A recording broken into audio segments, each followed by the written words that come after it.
Kumana na morito ma kĩmbeca maria makoretwo magithingithia ruhonge rwa githomo, abitha munene ruhonge-ini rwa SEPU ruria rwihokeirwo mawira ma gũthondeka indo cia kuhuthika mathomo-ini ma science, John Mabonga, ruramurika unyitaniri na kigina kia NGCDF guteithiriria macukuru maya hari kugura indo icio.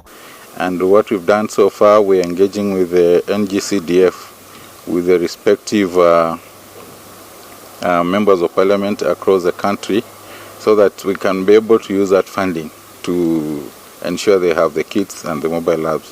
And that has worked in a few constituencies in the country, and where we have had that given, main funding given.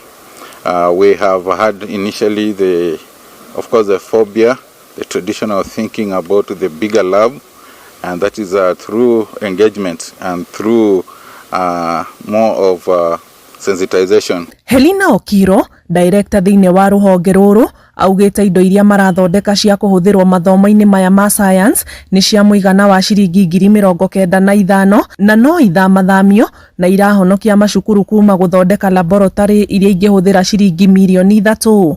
These serve as mini labs that makes the study of science more practical and makes it accessible to areas and schools that are not able to easily access the traditional large laboratories for the different tracks and pathways that are currently being developed through the new CBE education system.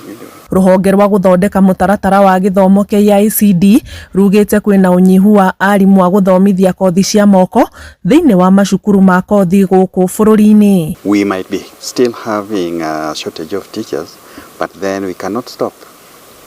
I mentioned in my presentation that we have also reformed the teacher education program. So at the moment, the TTCs are training teachers who are CBE compliant, and by the time in the next maybe 1 year or 2, teachers will be available to teach this technical subject. Girifotera Inoro TV, Jetago Ani Gige Wanyamo.